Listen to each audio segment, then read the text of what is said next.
나오는 이야기 하나를 소개하겠습니다.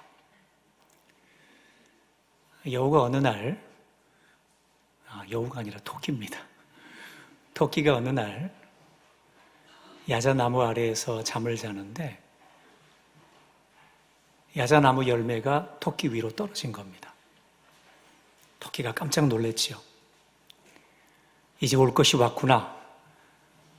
세상이 흔들리고 지구의 종말이 왔다 생각을 한 토끼는 그때부터 냅다 달리기 시작했습니다. 열심히 달려가고 있는 토끼를 향해서 고양이가 묻습니다. 토끼야, 왜 그렇게 달려가는 거야? 세상에 종말이 왔어. 그 이야기를 듣고 고양이도 덩달아 달려가기 시작합니다. 그 모습을 보고 있었던 생쥐도 묻습니다. 얘들아, 너희들 왜 그렇게 달려가고 있는 거야? 세상에 종말이 왔어. 그 이야기를 또 그 생쥐도 같이 달리기 시작했습니다. 뒤이어 사슴과 노루와 여우 그리고 다른 동물들까지 같이 열심히 달리기 시작했습니다.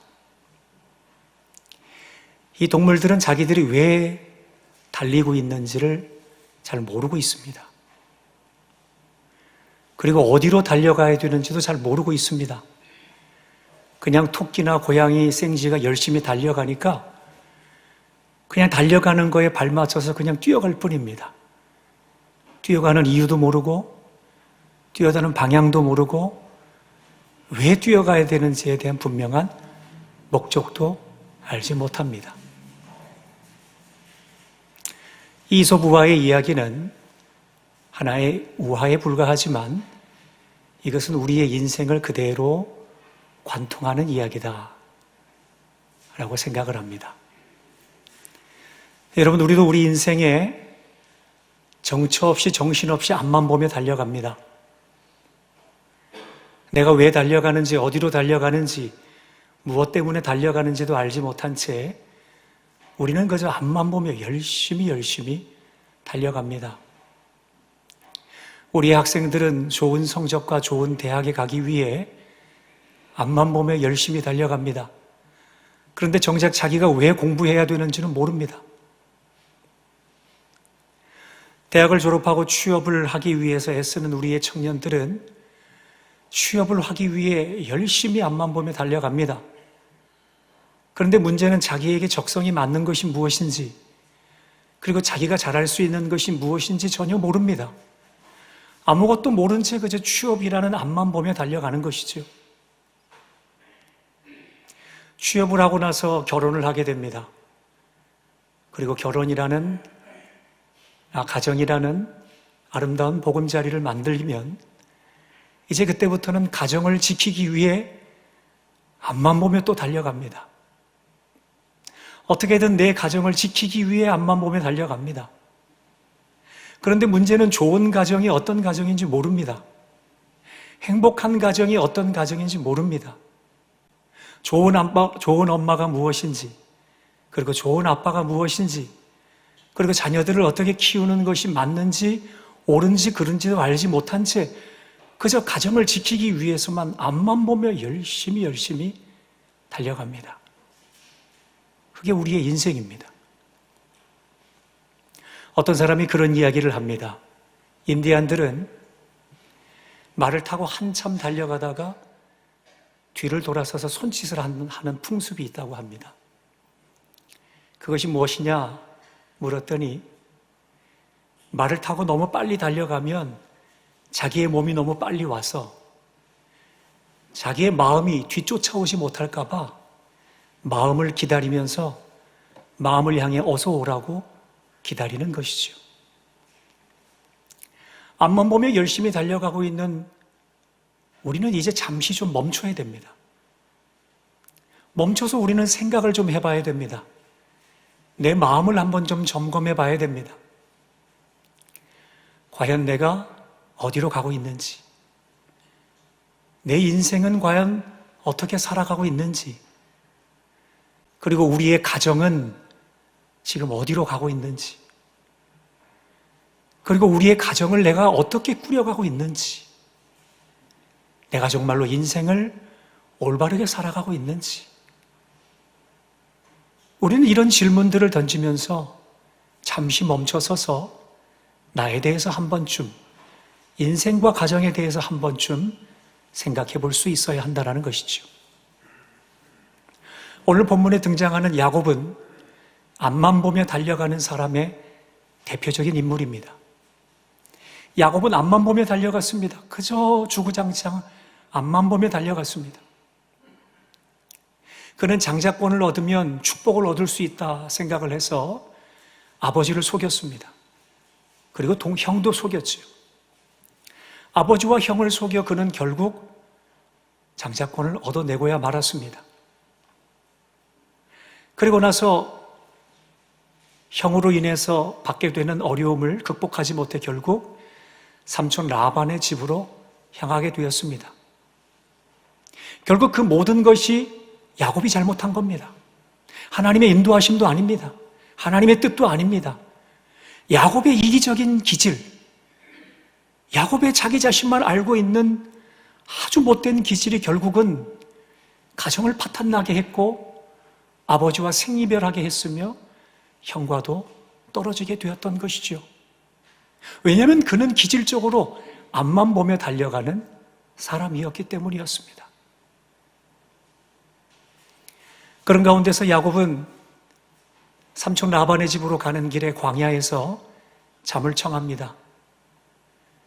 잠이 들어야 되는데 베개를 할 것이 없어서 돌을 베개로 삼아 돌베개를 베고 잠깐 잠을 청합니다. 그때 앞만 보며 달려가는 야곱에게 하나님이 찾아오십니다. 하나님이 찾아오셔서 야곱에게 이와 같이 말씀을 하십니다. 창세기 28장 10절부터 14절, 조금 긴 말씀인데 우리 함께 읽어보겠습니다. 야곱이 부엘세바에서 떠나 하란으로 향하여 가더니 한 곳에 이르러는 해가 진지라. 그곳에 한 돌을 가져다가 베개로 삼고 거기 누워 자더니 꿈에 본즉 사닥다리가 땅 위에 서 있는데 그 꼭대기가 하늘에 닿았고 또 본즉 하나님의 사자들이 그 위에서 오르락 내리락 하고 또 본즉 여호와께서 그 위에 서서 이르시되 나는 여호와니 너의 조부 아브라함의 하나님이요 이삭의 하나님이라.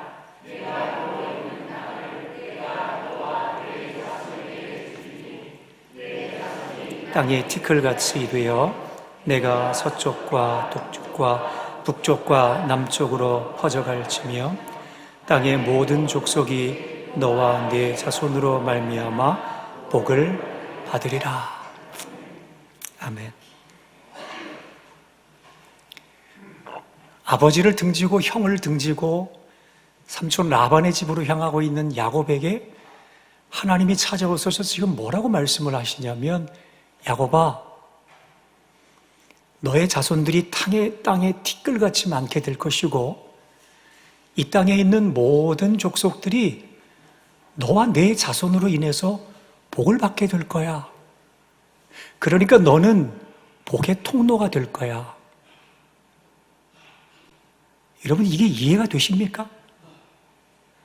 저는 이게 이해가 안 됩니다. 아니, 야곱이 하나님 앞에 회초리를 맞아도 맞아야 되는 거 아닙니까? 하나님이 채찍을 들어서 야곱, 너가 어떻게 이럴 수가 있어? 어떻게 아버지를 속이고 형을 속이고 가정을 파탄내서 이렇게 삼촌 라반의 집으로 이렇게 야밤도주를 할 수 있어? 형편없는 인생이구나 너. 그렇게 하나님께서는 야곱을 꾸중해도 모자랄 판입니다. 그런데 하나님께서는 야곱을 꾸중하는 것이 아니라 오히려 야곱을 축복하고 있습니다. 야곱아, 앞만 보며 달려가느라 너 몰랐지? 넌 축복의 통로야. 여러분, 이것이 바로 하나님의 사랑입니다. 그 아들 예수 그리스도를 우리를 위해서 아낌없이 내어주시기까지 한 하나님의 사랑이 바로 여기서부터 출발을 하는 겁니다. 여러분, 우리도 역시 마찬가지로 야곱과 같이 인생을 살아가면서 넘어질 때가 얼마나 많습니까? 우리의 기질적인 문제 때문에. 사람을 아프게 하고, 사람 눈물 나게 하고, 가정을 힘들게 하고, 여러 가지 많은 문제 때문에 우리 또한 문제의 원인이 될 때가 얼마나 많습니까? 그런데 그때마다 하나님께서, 하나님을 믿는 자녀들이 우리에게 먼저 찾아오신다라는 겁니다. 사랑하는 아들, 딸아, 내가 너를 사랑한다. 너가 앞만 보며 달려가느라 이제까지 몰랐지? 너는 축복의 통로야.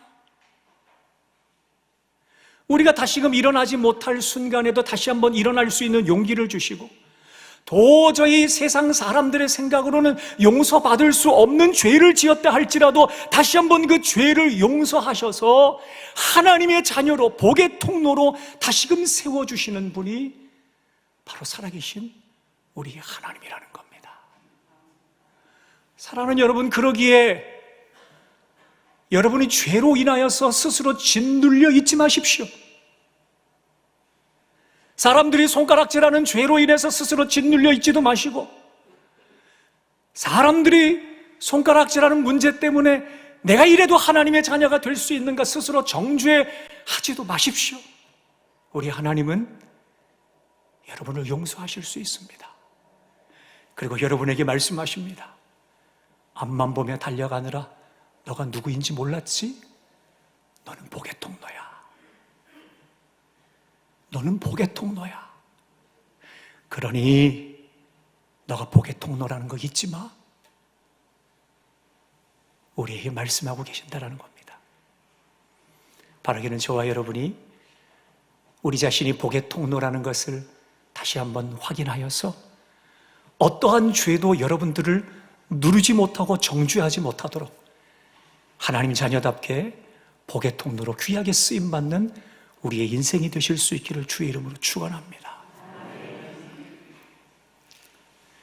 이제 하나님께서는 앞만 보며 달려가는 야곱을 향해 복의 통로라고 말씀을 하시고 또 하나 약속을 하셨습니다. 이 약속이 기가 막힙니다. 창세기 28장 15절의 말씀입니다. 우리 함께 읽어보겠습니다. 내가 너와 함께 있어 내가 어디로 가든지 너를 지키며 너를 이끌어 이 땅으로 돌아오게 할지라 내가 내게 허락한 것을 다 이루기까지 너를 떠나지 아니하리라 하신지라. 아멘. 이 은혜가 여러분들에게 있기를 바랍니다. 하나님께서 야곱에게 또 하나 보너스를 주시는 거예요. 야곱아, 너가 잘못해서 지금 여기 돌베개를 하고 자고 있지만 너는 복의 통로야. 그리고 내가 너를 통해서 할 일을 다 끝마칠 때까지 결코 내가 너를 떠나지 않을 거야. 내가 언제나 너와 임마누엘 함께 할 거야. 이 하나님의 약속을 들은 야곱이 너무 감격이 된 겁니다. 마치 선물을 받은 어린아이가, 어린이날에 선물을 받은 어린아이가 기뻐 뛰면서 엄마 아빠를 향해서 막 허깅을 하고 뽀뽀를 하는 것처럼 하나님께 이러한 약속과 축복을 받다 보니까 야곱이 너무너무 기뻤던 겁니다. 그래서 야곱이 하나님 앞에 서원을 합니다. 서원. 하나님, 이렇게 저에게 복을 주시니 제가 하나님 앞에 약속하겠습니다. 그 약속이 창세기 28장 20절에서 22절에 또 나와 있습니다. 우리 함께 읽어보겠습니다. 야곱이 서원하여 이르되 하나님이 나와 함께 계셔서 내가 가는 이 길에서 나를 지키시고 먹을 떡과 입을 옷을 주시어 내가 평안히 아버지 집으로 돌아가게 하시오면 여호와께서 나의 하나님이 되실 것이요 내가 기둥으로 세운 이 돌이 하나님의 집이 될 것이요 하나님께서 내게 주신 모든 것에서 10분의 1을 내가 반드시 하나님께 드리겠나이다 하였더라. 야곱은 너무 뛸 듯이 기뻐서 하나님 앞에 서원을 합니다. 하나님이 이와 같은 약속을 저에게 하셨으니 하나님 말씀하신 대로 내가 이제부터 출발하는 인생의 여정 가운데 하나님 나와 함께 하시고 그리고 나의 필요한 의식주를 공급하여 주시고 그리고 내가 지금 하나님을 만난 이곳 베델로 다시 돌아오게만 해주신다면 내가 하나님을 영원히 예배할 것이며 하나님 앞에 내 소산의 10분의 1을, 내 소유의 모든 것을 하나님께로부터 왔음을 고백하는 10분의 1을 내가 하나님께 드리겠습니다. 이렇게 서원을 합니다. 여러분, 그런데 이것은 약간 다른 해석입니다. 우리나라 성경 번역본에는 서원을 했다라고 이야기를 하는데 원래 히브리어 성경 원역본을 보면 그렇게 해석이 되지 않습니다. 오늘 야곱은 하나님 앞에 두 가지의 축복을 받습니다. 하나는 너는 복의 통로가 되는 거야. 그리고 내가 너 인생길 가운데 어디를 가든지 내가 너를 통해 할 일을 다 이루기까지 결코 떠나지 않을 거야 라는 하나님의 약속을 받고 야곱은 뛸 듯이 기뻤던 겁니다. 뛸 듯이 기쁜 나머지 그가 하나님 앞에 서원을 해서 하나님 이렇게 해주시면 이게 아닙니다. 하나님 이렇게 세 가지 조건을 다 들어주시면 내가 하나님 앞에 헌신하겠습니다. 이게 아니에요. 히브리 성경 원역본에 보면 여기에 나오고 있는 히브리어 원어임은 반드시 라는 야곱의 신앙 고백이 담겨져 있습니다. 그러니까 이겁니다. 하나님께서 야곱을 향해 복의 통로라고 말씀하셨습니다. 그리고 너를 통해 할 일을 다 이루기까지 내가 너를 떠나지 않겠다라고 말씀하셨습니다. 거기에 대한 야곱의 응답입니다. 하나님 맞습니다. 하나님께서 내가 걸어가는 인생길 가운데 반드시 나와 함께 하여 주실 줄을 믿습니다. 하나님께서 반드시 나의 의식주를 책임져 주실 것을 믿습니다. 하나님께서 반드시 이곳 베델로 돌아오게 하여 주실 줄로 믿습니다. 그렇게 반드시 이루실 하나님을 찬송합니다. 내 것을 다해 하나님께 올려드리겠습니다. 이게 야곱의 고백이에요. 여러분, 이게 뭔지 아세요? 믿음의 응답입니다. 응답. 여러분, 신앙생활하는 우리는 반드시 신앙, 믿음의 응답이 있어야 됩니다. 하나님께서 우리에게 말씀하시지요. 너가 복의 통로가 된다고. 그리고 내가 너를 통해 할 일을 다 이루기까지 결코 너를 떠나지 않겠다고 하나님께서 우리에게 동일하게 약속하십니다. 우리가 예수 그리스도로 인하여서 아브라함의 자녀 후손이 되었기에 하나님께서 약속하신 이 모든 축복의 약속은 우리에게도 그대로 남겨질 수 있다는 것입니다. 그럼 이제 우리가 해야 되는 건 뭐냐면 이 약속의 말씀을 듣고 우리 또한 믿음으로 응답하는 겁니다. 하나님 맞습니다. 말씀대로 될 줄을 믿습니다. 말씀대로 나와 함께하여 주실 줄 믿습니다. 말씀대로 나의 필요를 공급하여 주실 줄을 믿습니다. 주님, 이게 믿음의 응답이에요. 그러기에 믿음의 응답은 예배로 나타납니다. 하나님 반드시 그렇게 하여 주실 줄을 믿고 내가 하나님 앞에 예배합니다. 그렇게 하여 주실 줄을 믿고 하나님 앞에 찬송합니다. 그렇게 하여 주실 것을 믿고 내가 믿음으로 선포하며 기도합니다. 그렇게 하여 주실 것을 믿고 내가 하나님 앞에 나의 가장 귀한 것으로 봉헌합니다. 그렇게 하여 주실 것을 믿고 내가 주를 위해 봉사하고 헌신합니다. 여러분, 이게 바로 응답입니다. 여러분, 오늘 야곱은 아주 잘했습니다. 비록 그가 앞만 보며 달려와서 아버지도 속이고 형도 속이면서 달려왔지만 하나님을 만나 복의 통로가 되는 것을 인정받고 그리고 너를 통해 할 일을 다 이루기까지 너를 떠나지 않겠다는 임마누엘에 대한 약속을 받았을 때 그는 하나님 앞에 응답의 고백을 잘했습니다. 하나님 반드시 그렇게 하여 주실 줄 믿습니다. 사랑하는 여러분, 저와 여러분도 하나님의 말씀을 들을 때마다, 하나님의 말씀을 대할 때마다, 주의 성령으로 하나님께서 우리에게 말씀하여 주실 때마다, 그때마다 오늘 야곱과 같이 믿음으로 응답할 수 있는 주의 사람들 되실 수 있기를 주의 이름으로 축원합니다. 여러분, 그런데 여기서 해피엔딩으로 끝났으면 너무 좋았겠지요. 그런데 야곱의 기질적인 문제가 또 한 번 발휘됩니다. 이렇게 믿음으로 응답하고 이제 내가 하나님과 더불어서 내가 정말 믿는 사람답게 살아야 되겠다, 이렇게 살면 너무 좋을 텐데 이제 삼촌 라반의 집으로 갑니다. 그의 이기적인 기질이 아주 최고 수치로 올라가는 일이 생깁니다. 20년 동안 삼촌 라반의 집에서 일을 한 후에 삼촌에게 이야기를 합니다. 삼촌, 내가 20년 동안 삼촌을 위해 일했으니 내 품삯 주십시오. 내 월급 주셔야죠. 제가 먼저 제안하겠습니다. 삼촌이 기르시는 양과 염소 중에 점 있는 거나 얼룩진 거나 아롱진 얼룩달룩한 거, 이거 다 내가 하겠습니다. 삼촌은 그저 깨끗한 양이나 염소만 하십시오. 흰색의 양이나 검정색의 염소만 하십시오. 삼촌이 이 이야기를 듣고 흔쾌히 수락을 합니다. 왜냐하면 이 당시에 양과 염소가 점 있거나 얼룩진 것이 나올 확률이 굉장히 적었습니다.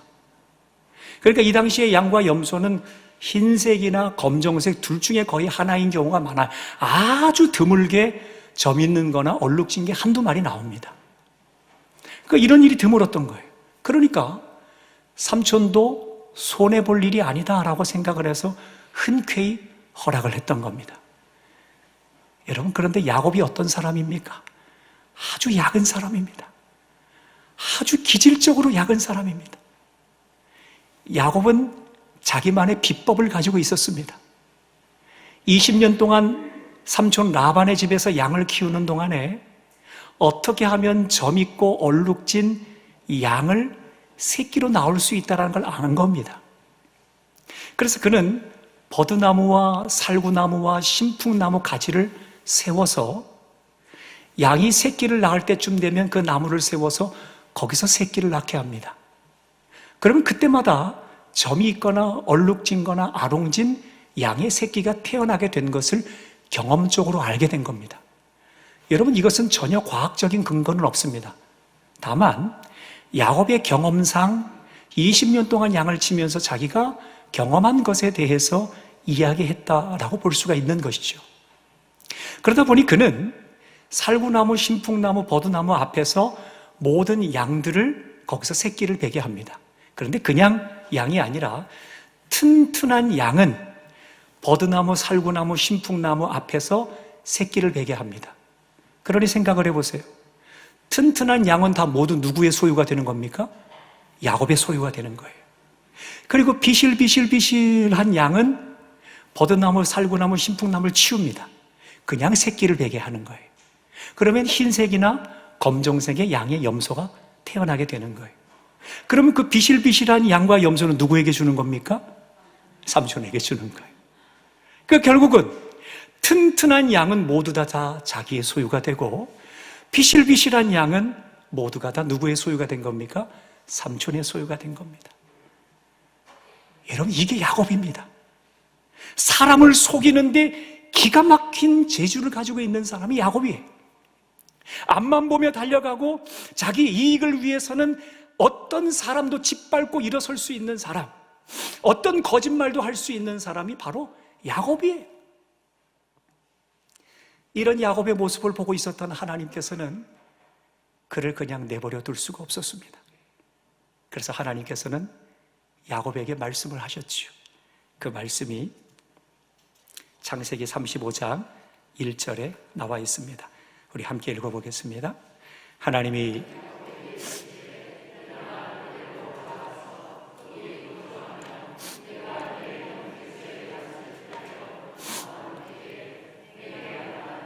하나님께 거기서 제단을 쌓으라 하신지라. 하나님께서는 앞만 보며 똑같이 기질적인 문제로 넘어지고 있는 야곱을 향해 명령한 겁니다. 야곱아, 베델로 돌아가라. 너 하나님을 만났던 베델로 돌아가라. 네가 복의 통로라고 말씀하셨던 하나님, 내가 너와 임마누엘 함께 하겠다고 말씀하신 그 베델로 다시 돌아가라. 그리고 너가 믿음으로 그렇게 확신해서 반드시 하나님 나와 함께 하여 주실 줄을 믿습니다. 너의 신앙 고백을 했던 그 베델로 돌아가라. 안 그러면 너의 기질적인 문제 때문에 또 한 번 쓰러지고 말 것이다. 하나님은 하나님을 만났던 베델로 야곱이 돌아가기를 원하셨습니다. 사랑하는 여러분, 우리가 신앙생활하면서 우리는 하나님의 은혜를 경험합니다. 그리고 야곱과 같이 우리의 믿음으로 응답하기 위해 열심히 예배도 드리고 신앙생활을 통해 하나님께 영광 올려드리려고 애를 씁니다. 그런데 우리 역시 야곱과 같이 기질적인 문제 때문에 또 넘어집니다. 기질적인 문제 때문에 또 상처를 줍니다. 기질적인 문제 때문에 내 욕심을 포기하지 못합니다. 여전히 갔던 길을 또 갑니다. 여러분, 그때마다 하나님께서 우리에게 말씀하시는 겁니다. 사랑하는 내 아들 딸아, 베델로 돌아와라. 너가 하나님을 만났던 그 베델, 너가 하나님께 신앙으로 응답했던 그 베델, 너가 하나님의 살아계심을 인정했던 그 예배의 처소, 그 신앙의 첫 출발, 그 신앙의 첫사랑을 회복해라. 하나님께서는 우리에게 동일하게 말씀하고 계시는 겁니다. 여러분, 이처럼 야곱은 넘어지고 일어서고 넘어지고 일어서고 이 일을 계속 반복했습니다. 우리와 똑같이요. 그리고 시간이 100년 정도 흘렀습니다. 어마어마하시오. 우리하고 좀 다르지요. 이제 야곱은 그의 아들 요셉 앞에 서 있습니다. 그리고 요셉의 아들인 에브라임과 므낫세 앞에 서 있습니다.